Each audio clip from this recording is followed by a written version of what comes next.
Olá pessoal, eu sou Marcelo Apson e sejam bem-vindos ao canal Literário. Pessoal, hoje temos uma obra com uma temática nova no canal, nunca antes vista, e estamos falando do grande clássico de ficção científica, O Fim da Eternidade, de Isaac Asimov. Quem foi Isaac Asimov? Marcelo, se eu não sou muito chegado nessa área, é um bom livro pra mim? É um bom livro pra conhecer o grande autor russo-americano? Fique comigo até o final e vamos descobrir juntos. Mas antes eu queria trazer uma curiosidade minha aqui. Sim, eu sou programador, pessoal. Não atuo profissionalmente na área, apesar de já ter atuado, já fiz aí alguns aplicativos para Android, joguinhos. Eu gosto muito da área de programação, inclusive eu comecei aos 12 anos de idade. E além de mim, vários de vocês também atuam na área da tecnologia. Por isso eu queria deixar essa dica para vocês amantes da tecnologia ou aqueles que não são da área, mas gostariam de conhecer mais, de repente trabalhar na área, que é a Alura, a maior escola de programação do Brasil. E não é só de programação não, é de tecnologia, de gestão. Tem mais de 1.400 cursos e com apenas uma matrícula você consegue ter acesso a todos eles. Tem front-end, tem data science, tem gestão, tem inteligência artificial, que aliás eu estou fazendo um curso lá de inteligência artificial e adorando. E a Alura é para você que já atua na área e quer dar aquela incrementada no seu currículo, de repente até migrar para uma outra área correlata da área de tecnologia, ou para você que é completamente novato para esta área, mas está considerando fazer essa transição de carreira, a Alura é a escolha para você. E com o meu link, que estará aqui na descrição, você tem 15% de desconto na matrícula. É uma matrícula e você tem acesso a todos esses 1.400 cursos. E você realmente pode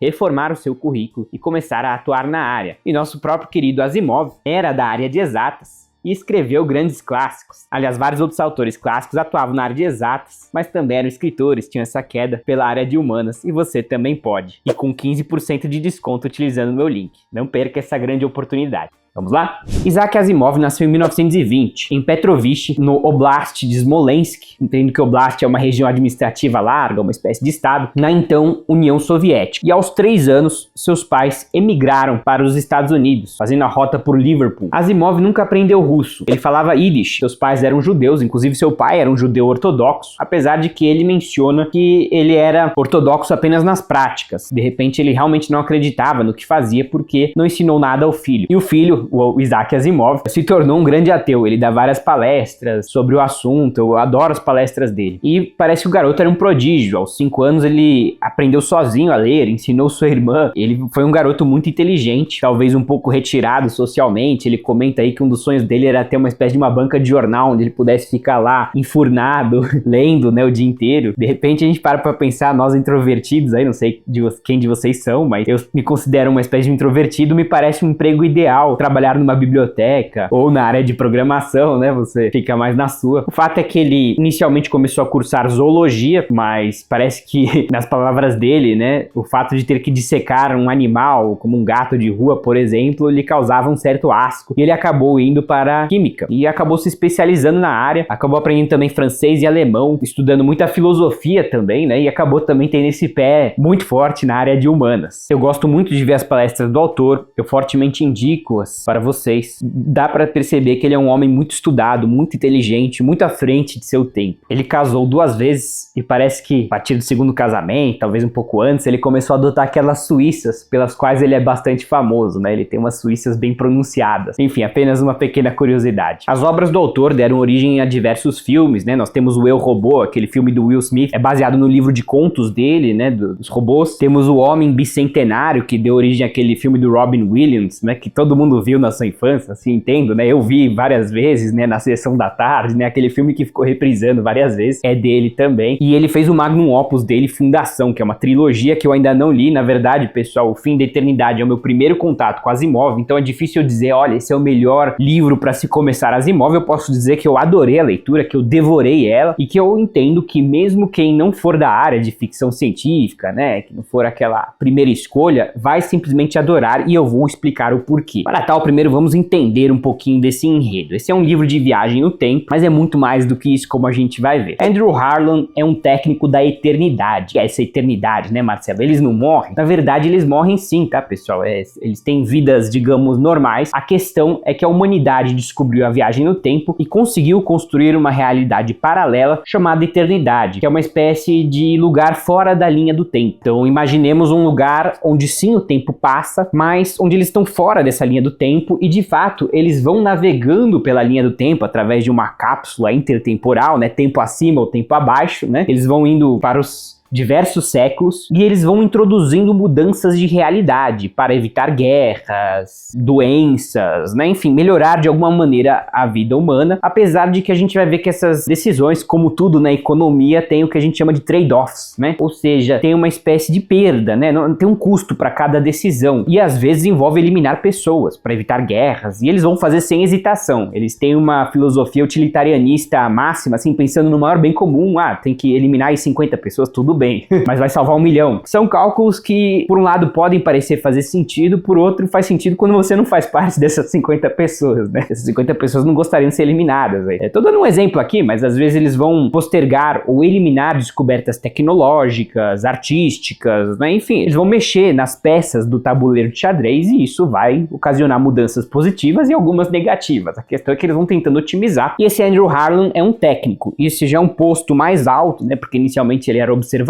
Então, para você chegar e implementar uma mudança de realidade, é um cargo, se a gente pensar, de confiança, né? Porque vai que ele não implementa, ou implementa meio diferente, né? E é justamente todo o tema da obra, né? O Andrew Harlan, ele é um técnico, os superiores dele são computadores, mas na verdade são humanoides, né? Agora eu não me lembro, eu já li faz uns meses, se de repente eles têm um coração artificial, alguma coisa, são meio máquina, meio humanos, o fato é que eles têm formas humanas, só que eles são computadores, eles são os superiores, são eles que planejam as mudanças de realidade, obviamente com 1000 cálculos e programações, é uma coisa mais, de certa maneira, autônoma, assim, né, uma programação, e o Andrew Harlan é o encarregado de implementar essas mudanças, e ele vai indo de século em século, e vai conversando, inclusive, com o que a gente chama de tempistas, né, as pessoas daqueles séculos. É interessante notar que os sociólogos têm umas posições mais elevadas, né, e faz um certo sentido, né, envolvê-los nesse tipo de decisão de mudança de realidade, e tem o que eles chamam de mudança mínima de realidade, né, eles não querem fazer grandes alterações, eles querem mudar, às vezes, um objeto de lugar, né? Conforme aquela teoria do efeito da borboleta, né? Você colocou um vaso um pouquinho mais pra cá, pronto, você já mudou completamente toda a realidade. Por que que eu acho que esse é um livro que não é só para quem é da área, quem adora Star Wars, né? Guerra nas Estrelas? Porque tem um jogo político aqui, né? A eternidade, bem ou mal, é uma organização. Bem ou mal, Andrew Harlan é um funcionário de um alto escalão, médio alto, digamos assim, mas é um funcionário. Ele vai ter colegas, ele vai ter superiores, vai ter muita intriga, vai ter aquele jogo de corporações, um tentando ferrar o outro, né? Mentiras, traições, né? Então eu achei muito realista, simplesmente, pessoal, assim, muito realista as relações humanas, especialmente no que diz respeito ao ambiente de trabalho. A gente cada vez mais escuta histórias de ambientes tóxicos de trabalho, mentiras, intrigas, complôs, né? E é exatamente o tema aqui, por mais que tem toda essa questão de ficção científica, que aliás é interessantíssimo, eu acho que até que para quem não é da área, ele suscita debates e questões simplesmente incríveis. E tem todo esse jogo humano no meio. E tem mais um elemento, que é o elemento realmente desestabilizador, que é a paixão humana. Andrew Harlan vai de repente conhecer Noyce Lambent, uma tempista, que ela vai ser secretária de um computador na eternidade. Sim, isso era possível. Na verdade, todos um dia foram tempistas e foram recrutados para a eternidade, obviamente com uma série de códigos e regras, né? Por exemplo, o tempista não pode ficar voltando pro tempo dele, ele pode ficar saudosista, né? Então, de certa maneira, o Eterno é alguém que perdeu a casa, né? Ele não tá mais naquela realidade, cortou laços com família e amigos, e evidentemente o relacionamento entre um Eterno e uma tempista é algo absolutamente, terminantemente proibido, mas é exatamente o que a gente pode imaginar, né? O Andrew Harlan vai se apaixonar por Noyce Lambent e vai ficar muito claro porque que é proibido o apaixonamento entre um Eterno e uma tempista. Isso é um conflito de interesses sem tamanho, né? Porque o tempista vai querer privilegiar aquela realidade de tempo, apesar de que não vai ser necessariamente o caso, como vamos ver. E na verdade o que eu acho mais interessante é que com todos os cálculos dos computadores e tudo mais, é simplesmente a paixão humana, algo completamente imprevisível que foge, escapa aos cálculos dos computadores e pode realmente causar o fim da eternidade. Sim,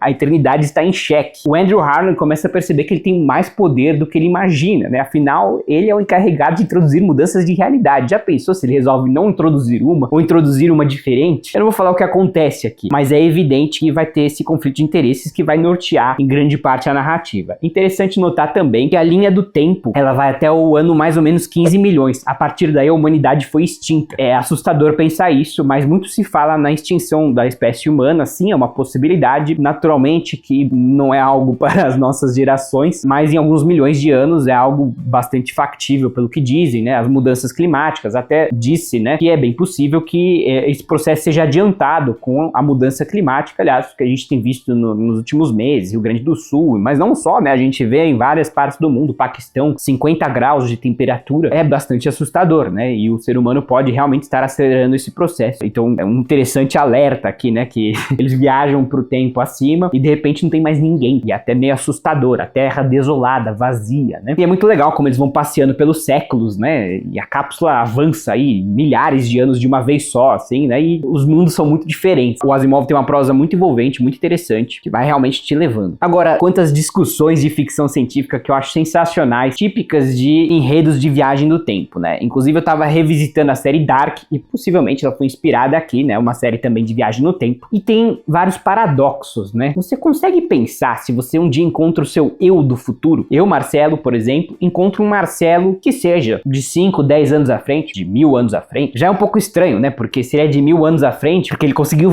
viajar pro futuro, né? E depois voltou pro passado, não sei. Agora imaginemos, eu encontro esse Marcelo do futuro, que seja 5 anos para facilitar. Esse Marcelo do futuro, um dia, 5 anos atrás, digamos assim, encontrou também o seu Marcelo do futuro. E assim sucessivamente. Isso cria infinitas realidades paralelas, se você pensar tanto para frente como para trás. Então você colocar a viagem no tempo na equação pressupõe infinitas realidades. E também tem a grande questão, o ponto-chave de todos os enredos de viagem no tempo, que é o princípio da causalidade. É possível você mudar uma realidade? Como assim, Marcelo? Não é toda a questão da obra aqui, né? O cara vai lá, esse Andrew Harlan, faz uma mudança de realidade e pronto, mudou tudo. Sim, mas pressupondo que temos infinitas realidades de tempo, o Andrew Harlan do futuro, por exemplo, não é alguém que lá no passado fez exatamente a mesma coisa que o Andrew Harlan está fazendo? Ou seja, no momento em que ele pensa que está introduzindo uma mudança de realidade, ele não está fazendo exatamente aquilo que o eu do futuro dele fez no passado?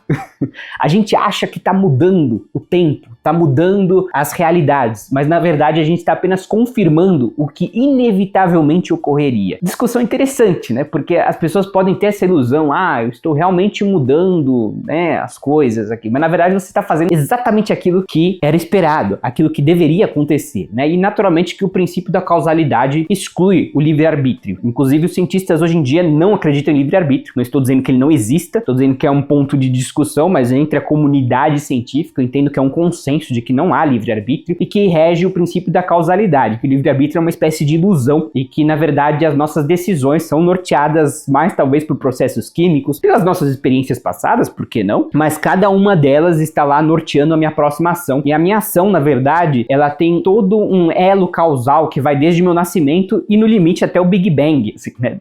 Ou seja, os cientistas que realmente acreditam na causalidade acreditam que se a gente pudesse voltar lá no tempo no Big Bang, apertar play de novo, explodir tudo iria acontecer exatamente como está hoje. Muito louco, né? Agora, nós estamos falando aqui de um livro de viagem no tempo. A série Dark é exatamente essa temática de viagem no tempo, e não só, né? Mas é uma viagem no tempo onde os personagens estão tentando reconstruir o mundo, melhorar ele de alguma maneira, mudar os desastres que a gente vê. Mas quanto mais eles tentam mudar, mais eles percebem que eles estão apenas confirmando, repetindo aquilo que deveriam fazer, o que o seu eu do futuro fez. Mas é natural que o ser humano se rebele contra isso. Como assim, né? Eu vou mudar.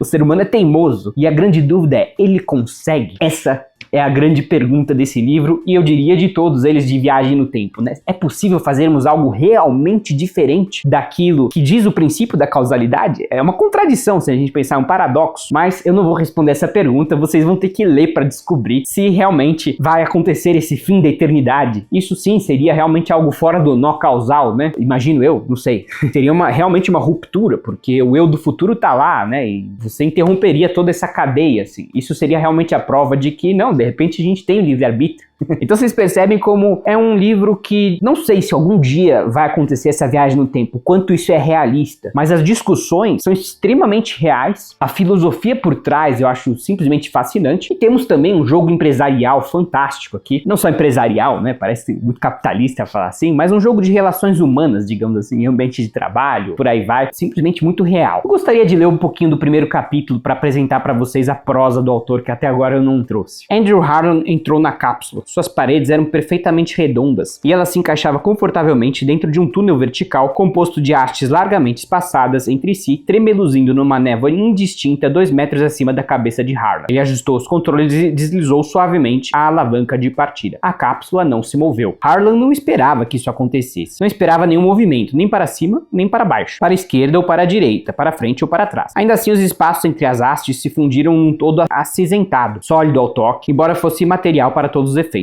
E aquele frio no estômago, acompanhado de uma leve tontura psicossomática, entre parênteses, não deixava dúvida de que todo o conteúdo da cápsula, inclusive ele próprio, viajava rapidamente ao tempo acima da eternidade. Ele embarcara na cápsula no século 575, a base de operações que lhe havia sido designada 2 anos antes. Na época, o século 575 era o mais longe que viajara no tempo acima. Agora, rumava ao século 2456. Pois é, né, pessoal? Se a gente pensar, século 2456, quer dizer, se multiplica aí por 100, tira 1, né? Então vai dar aqui 245.501, né? Acho que é isso, não sei. É muito louco a gente pensar nesse ano, né? Como é que seria esse ano? Porque a gente pode ver como ele é bem descritivo, o Asimov, né? Uma prosa bem simples também, não vai ter linguagens muito complexas. Sim, a gente pode se perder um pouco aí nos termos técnicos que ele vai naturalmente inventar, mas eu acho que essa é uma obra que é pra todo mundo, tá, pessoal? Pra mim, eu devorei essa obra poucos dias, no máximo 2 semanas eu li ela inteira, 1 semana, eu nem lembro. Só sei que foi muito rápido e fiz essa parceria com a editora Aleph, em que eles vão me enviando livros conforme o que eu vou solicitando, né? Eu já solicitei mais um do Asimov, porque eu simplesmente amei. Eu não vou falar qual, de repente vocês vão descobrir aí pelos vídeos, aí depende quando eu lançar esse, se eu vou lançar o meu book haul antes ou depois desse, mas eu pretendo sim começar a entrar mais a fundo na obra do Asimov, porque eu percebi que não é uma obra só de ficção científica, é uma obra com temáticas muito maiores do que a própria ficção científica. E você já leu algum livro do autor? Me conta aí nos comentários. Gostou dessa resenha? Curta e compartilhe com os amigos e familiares para ajudar o canal. Muito obrigado e até a próxima.